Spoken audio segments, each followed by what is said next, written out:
Hello, it is Emily. Today I wanted to share my go-to quads and glutes workout. I also wanted to share some tips and tricks I have picked up along the way. I hope you find this helpful, and let's get straight into it. Okay, so my first exercise is a close stance Smith machine squat. You could take a look at my feet positioning here. I am in a closer stance. My feet are not necessarily touching each other, but it's still a close stance. I am sitting back into my squat and pushing off of my heels. I am squeezing at the top, but I don't like to over-exaggerate my squeeze. So I really am keeping a good amount of tension in my glutes.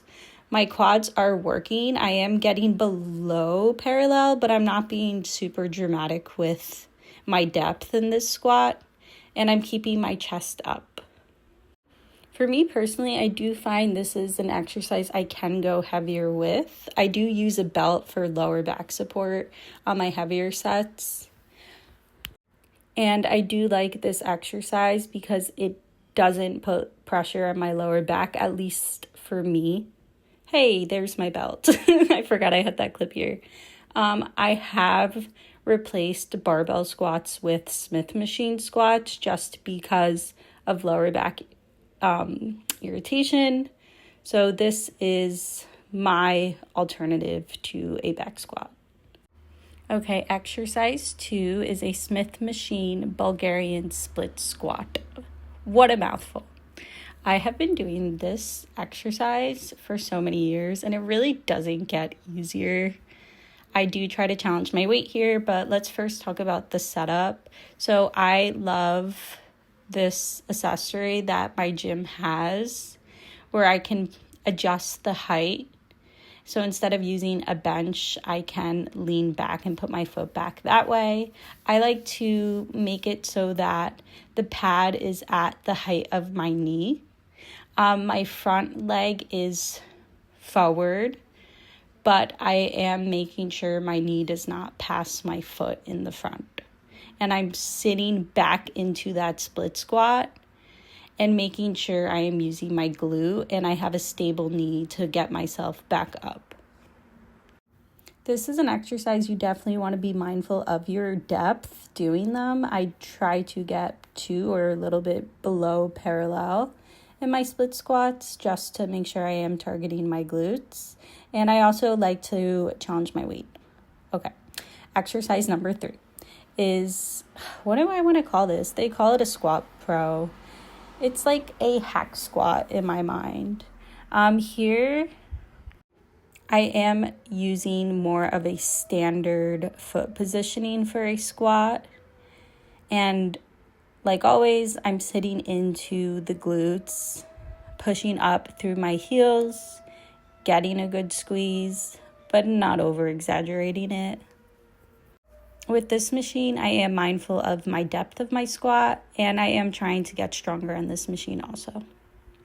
And this is just me doing my next set that was a bit heavier with a belt just for lower back support. I don't find that this machine irritates my lower back, but sometimes when I go heavier, I do feel myself twisting slightly, which is a problem I can have with squats, but I do really enjoy this machine.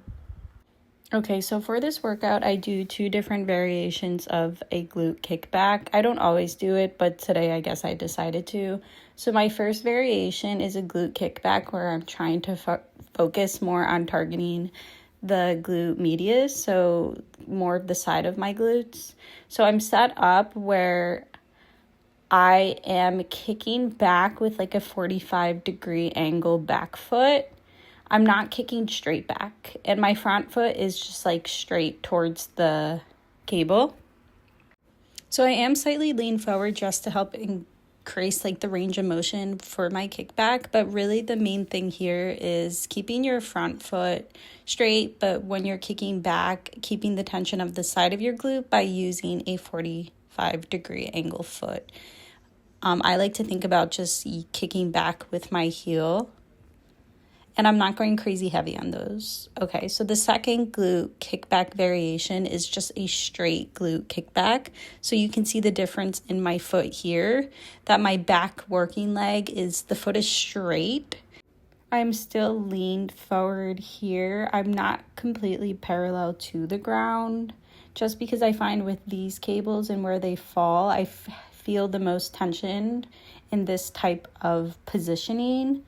But based on where your cable is and where you have the cable adjustment placed, you might want to just play around with how high you keep like your upper body, or if you're parallel. With these, I do like to use the mirrors so that I could watch my glute squeeze, so that I am making sure that I am getting all the way up there with my foot for like the best glute squeeze. Okay, so the next exercise is some good old leg extensions. A fairly simple exercise, but there are actually variations that you can look into, and I want to try out some more myself to switch up what part of the quad you are targeting. So this is just some straight quad work here. I do like to hold the weight at the top for my last couple of reps, just to really make sure that I'm feeling it in my quads. I also know some people like to start off with leg extensions. Me personally, I like to save them towards the end of my workout, just because I like to do them when my knees are like already pretty warm and I already have some blood in my legs, and then I just kind of burn it out with leg extensions, but that's up to you. And last exercise is the hip abductor machine. My gym has a couple different variations of the hip abductor machine. If you saw my other videos, you saw the other machine. This one I don't use often. I don't fully feel it how I want to, but I am going to start playing around with it more. For this variation, I am sitting more back than forward. I'm pushing my knees against the pad, and I'm trying to get a large range of motion to target the sides of my glutes. Okay, I'm out of time now. Bye-bye. I hope you have a great workout today.